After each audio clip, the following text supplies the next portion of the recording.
समय की सत्ता एवं सापेक्षता के प्रश्न को वैज्ञानिक आधार देने वाले प्रकाश विद्युत प्रभाव की तार्किक व्याख्या एवं उसके खोजकर्ता महान परमाणु वैज्ञानिक अल्बर्ट आइंस्टीन विज्ञान जगत की महान विभूतियों में से एक थे।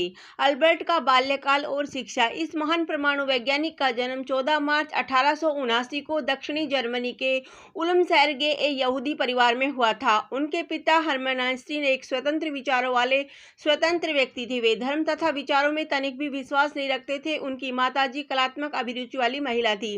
बालक अल्बर्ट का बचपन एक साधारण बालक की तरह था। कहा जाता है कि उन्होंने बोलना बहुत देरी से सीखा था। बालक अल्बर्ट की शिक्षा का प्रारंभ म्यूनिख के कैथोलिक स्कूल में हुआ था। स्कूल की पढ़ाई में बालक आइंस्टीन का मन नहीं लगता था। वे स्कूल की पढ़ाई छोड़कर प्राकृतिक वातावरण में चले जाते। अपने चाचा द्वारा दी गई गणित की प्रारंभिक शिक्षा और माँ के द्वारा पैदा किया गया वायलिन का शौक उनकी धरोहर था। जर्मनी के जिम्नेजियम सेकेंडरी स्कूल में प्रवेश लेने के बाद वहां की रूढ़िवादी शिक्षा से उन्हें जल्द ही बोरियत महसूस होने लगी। वहां उतने योग्य विद्वान शिक्षक नहीं थे जो अल्बर्ट के प्रश्नों का सही जवाब दे सके। एक शिक्षक ने तो उन्हें सबके सामने सवाल पूछने पर डांटते हुए यह कहा कि हमसे ऐसे प्रश्न मत पूछो जिसका उत्तर हमें नहीं मालूम। एकांत प्रिय अल्बर्ट को सब असामाजिक कहा करते थे। वे उन बातों को दिमाग में नहीं रखना चाहते थे जो आवश्यकता पड़ने पर किताबों से मिल जाती थी। अल्बर्ट के पिता ने आर्थिक तंगी के कारण म्यूनिख में अपने मित्र के यहाँ पढ़ाई करने के लिए छोड़ दिया और वे सहपरिवार इटली चले गए। इधर म्यूनिख में अल्बर्ट को स्कूल के साथ ही वे शिक्षक पसंद नहीं करते थे। उन्हें जिम्नेशियम स्कूल से भी निकाल दिया गया। वे परिवार में पुनः शांति से रहने लगे। इटली की पहाड़ियों में जाकर एकांत में चिंतन किया करते। उन्होंने भौतिक विज्ञान का बीजगणितीय निरूपण पढ़ा। साथ ही इम्यूनिक कैंट रचित पुस्तक क्रिटिक ऑफ प्योर रीजन जैसी पुस्तकें पढ़ी जो सामान्य बुद्धि वालों की पहुंच से बाहर थी। विश्व प्रसिद्ध स्विट्जरलैंड के ज्यूरिख पॉलिटेक्निक स्कूल में इतिहास, भूगोल और अर्थशास्त्र में कमजोर होने की वजह से प्रवेश नहीं मिला। अराउ के पॉलिटेक्निक सेकेंडरी स्कूल का वातावरण उनके शोधपरक बुद्धि के लिए उपयुक्त था। आर्थिक तंगी में ट्यूशन तथा लेखन से कुछ कमाई कर लेते थे। सन 1900 में ज्यूरिख पॉलिटेक्निकल स्वालू में भौतिकी में स्नातक की उपाधि विशिष्ट श्रेणी में उत्तीर्ण की और फिर टीचर पद के लिए अयोग्य समझा गया। बर्न के पेटेंट कार्यालय में नौकरी करने के लिए विवश होना पड़ा। यहाँ वेतन काफी अच्छा था तथा समय भी अच्छा मिलता था। वैज्ञानिक चिंतन के लिए नौकरी अच्छी थी। उस समय प्रकाश के व्यक्तिगत विवर्तन की व्याख्या के लिए तरंग सिद्धांत, भारहीनता, अविरता, प्रतिष्ठाता आदि के गुण काल्पनिक माध्यम इधर और यांत्रिकी के सभी नियम इसके सापेक्ष मान लिए गए थे, किंतु उसकी सैद्धांतिक व्याख्या ठीक नहीं थी। न्यूटन तथा गैलीलियो के गति के नियम चाल पर ठीक थे, किंतु प्रकाश वेग पर खरे नहीं उतरते थे। हेनरी बेक्स्टेल एवं क्यूरी दंपति द्वारा खोजे गए रेडियोधर्मिता की व्याख्या भी ठीक नहीं थी। यूरेनियम, रेडियम एवं थोरियम जैसे तत्व अधिक मात्रा में ऊर्जा का उत्सर्जन कर रहे हैं। किशोर मन में आइंस्टीन के मन में उठे सवाल का यह प्रश्न उठाते ही यदि कोई व्यक्ति प्रकाश के वेग से 1,86,000 मील से उसके साथ उसकी दिशा में चल सके तो प्रकाश की किरणें उसे स्थिर प्रतीत होंगी। अल्बर्ट आइंस्टीन की सापेक्षता का सिद्धांत। सन 1905 में आइंस्टीन ने सापेक्षता के सिद्धांत का प्रतिपादन कराते हुए यह बोध कराया, समस्त गति शुद्ध रूप से सापेक्ष होती है। इस निरंतर गतिशील ब्रह्मांड में किसी समय कोई बिंदु नियत नहीं है जिससे घटना का मापन निरपेक्ष हो।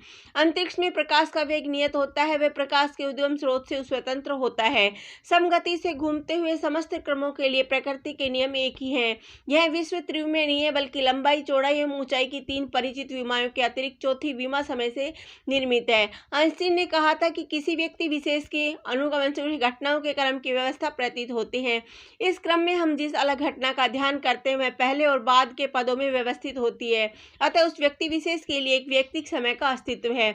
यह स्वयं नापा नहीं जा सकता। मैं वास्तव में संख्याओं का, घटनाओं का ऐसा संबंध स्थापित कर सकता हूं कि अधिक संख्या बाद वाली संख्या से कम संख्या वाली पहले वाली घटना से संबंधित हो। इस प्रकार हम सूर्योदय को 6 और मध्याह्न को 12 संख्या से सूचित करें तो निश्चित कर सकते हैं कि मध्याह्न सूर्योदय के बाद होता है। लेकिन हमें किसी घड़ी के बिना एक अंधेरे कमरे में बंद कर दिया जाए तो इन सब बातों का हमें कोई संकेत अनुभव नहीं हो सकता और इस तरह अपने शरीर की आवश्यकताओं के अतिरिक्त हमें पहले और बाद आदि का ज्ञान नहीं होता। सापेक्षता के सिद्धांत के अनुसार प्रकाश का वेग अचल होने के कारण अन्य राशियों जैसे समय, नाप, द्रव्यमान आदि में परिवर्तन होता है। द्रव्यमान पर वस्तु के वेग के पड़ने वाले प्रभावों को आइंस्टीन ने सूत्र द्वारा दर्शाया है, जहां वस्तु का विराम द्रव्यमान का वेग तथा वेग पर वस्तु का द्रव्यमान है।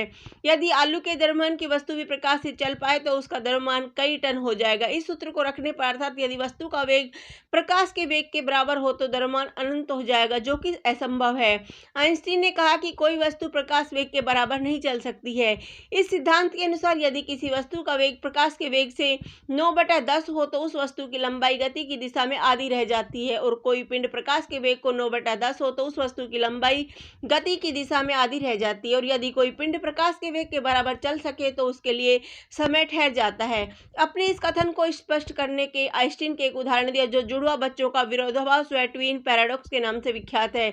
इसमें उन जुड़वा भाइयों की कल्पना की गई जिनमें एक पैदा होने के बाद पृथ्वी पर रह गया जबकि पैदा होने के ही दिन जबकि उसकी आयु 1 दिन थी। प्रकाश के वेग से गतिशील यान में रख दिया गया। 100 वर्षों बाद जब वह यान पृथ्वी पर लौटा तो यान में सवार भाई की उस मात्र 1 दिन थी और पृथ्वी पर उसका जड़ा भाई 100 वर्ष का वृद्ध हो चुका था। वह अपने नाती पोतों से घिरा हुआ था। समय की सापेक्षता के सिद्धांत को रोचक ढंग से समझाते हुए आइंस्टीन ने कहा था कि यदि एक मनुष्य किसी सुंदर लड़की के साथ 1 घंटे तक बैठा रहे तो उसे लगेगा कि अभी 1 मिनट ही हुआ है। यदि उसी मनुष्य को गर्म स्टोव पर बैठा दिया जाए तो उसे लगेगा कि 1 घंटा हो गया। यही सापेक्षता है। वास्तव में समय व्यक्ति की अपनी प्रकृति मात्र है। व्यक्ति अथवा उसका अनुभव करने वाला पात्र यदि बदल दिया जाए तो उसकी अनुभूति भी बदल जाती है। उदाहरणार्थ मनुष्य अपनी औसत आयु 70 में बचपन, जवानी, इन्हीं अनुभवों से गुजरने के लिए किसी कछुए को 200 वर्षों की आवश्यकता होती है। यही अनुभव 24 घंटे में अपनी लीला पूरी करके मच्छर भी प्राप्त कर लेता है। इसी तरह मनुष्य के 70 वर्ष, कछुए के 200 वर्ष और मच्छर के 24 घंटे सभी एक बराबर हैं। यही कारण है कि सुख का समय हमें छोटा लगता है जबकि दुख का समय भारी लगता है। हर पल, निमिष, सेकंड, घंटे, दिन आदि का विभाजन सुविधा के लिए है। सेकंड को हमने छोटा मात्रक माना है। यदि हमने सेकंड को परिभाषित करने का दूसरा तरीका सोचा होता तो सेकंड की अवधि कुछ और होती। यदि किसी दिन के सूर्योदय को और उसके बाद वाले सूर्योदय की अवधि को 24 घंटे माना जाता है तो उसका 24वां भाग 1 घंटा माना जाता है। 1 घंटे को 3600 हिस्सों में विभक्त कर दे तो उसका अस्तित्व क्या है? दिन, रात, 2,02,530 घंटे कुछ भी हो सकते हैं। समय की गणना भारतीय पद्धति में 1 घड़ी और 1 घंटा 2.5 घड़ी के बराबर मानकर 7 इकाइयों में प्रचलित है। ब्रह्मा का 1 दिन मनुष्य के 1000 दिन के बराबर होता है। इस तरह काल या समय अनंत है, असीम है। आइंस्टीन के इसी सिद्धांत ने परमाणु ऊर्जा को जन्म दिया। वे मानते थे कि पदार्थ का रूप परिवर्तित होता रहता है, वह नष्ट नहीं होता। यही ऊर्जा के बारे में भी है। अल्बर्ट की अभिरुचि। आइंस्टीन की अभिरुचि वायलिन बजाने में बहुत थी। अमेरिकी राष्ट्रपति फ्रैंकलिन रूजवेल्ट ने जब उन्हें बम बनाने के लिए प्रेरित किया तो वे हिरोशिमा और नागासाकी में उनके विध्वंस रूप को देखकर दुखी हो गए। उनका रहन सहन बहुत सीधा सरल था। अपने घर की नौकरानी, माली, नाई आदि से भी आत्मीयता का अनुभव करते थे। वे ऋषियों की तरह एकाग्र, सक्रिय, ऊर्जावान और सृजनशील व्यक्ति थे। अल्बर्ट की अन्य खोजें और उपलब्धियां। बहुमुखी प्रतिभा के धनी आइंस्टीन ने metric tensor, Riemann tensor, Ricci Einstein तथा गुरुत्वाकर्षण की भी खोज की। ब्रह्मांडीय समस्याओं को समझने में सापेक्षता सिद्धांत में उन्होंने जो 2 कल्पनाएं प्रस्तुत की उनमें पहली एक की ब्रह्मांड बेलनाकार है और इसमें सभी आकाशगंगाएं तथा निहारिकाएं समाई हैं। दूसरी यह कि ब्रह्मांड गोलाकार है, यह लगातार फैलता जा रहा है। आकाशगंगा हमसे तीव्र गति से दूर जा रही है। आइंस्टीन ने सबसे सुंदर वस्तु के अनुभव का विषय बताते हुए इसे कला और विज्ञान का स्रोत बताया। उन्होंने परमात्मा को सूक्ष्म कहा। आइंस्टीन ने अपने जीवन में बहुत से अंतर्विरोधों का सामना करना पड़ा। जर्मनी में बार बार अपमानित होना पड़ा। नाजियों ने बर्लिन स्थित उनके मकान को तहस नहस कर दिया। उनकी सैर करने वाली नौका भी यज्ञ कर दी। वे जर्मनी में ही रहना चाहते थे। अशांति की व्यवस्था में वे असमय बूढ़े हो गए। पत्नी के तलाक के बाद वे अपने दूर की चचेरी बहन एल्सा के साथ रहने लगे। आइंस्टीन विश्व शांति के लिए जीवन भर व्याकुल रहे। उपसंहार। आइंस्टीन का समय सापेक्षता का यह सिद्धांत आज टेलीविजन, फोटो इलेक्ट्रिक सेल व अन्य आविष्कारों के लिए प्रेरणादायक सिद्ध हुआ। परमाणु ऊर्जा के क्षेत्र में उनकी महान खोजें अनूठी और प्रमाणिक धरोहर है। मानव कल्याण के प्रति समर्पित आइंस्टीन को जब 1952 में इजराइल के राष्ट्रपति बनने का प्रस्ताव आया तो उन्होंने इसे अस्वीकार कर दिया। किसी प्रकार की लालसा उनके मन में नहीं थी। युद्ध क्यों हो, विश्व के निर्माता जैसे विषयों पर उन्होंने पुस्तकें भी लिखी। जीवन के अंत तक वैज्ञानिक प्रयोगों में रहने वाले आइंस्टीन ने परमाणु निशस्त्रीकरण के लिए ईमानदार कोशिश की। वे परमाणु ऊर्जा का विश्व शांति के लिए प्रयोग पर बल देते रहे। 18 अप्रैल 1955 को इस महान वैज्ञानिक ने प्रिंसटन के अस्पताल में संसार को अलविदा कहा। धन्यवाद। जय हिंद।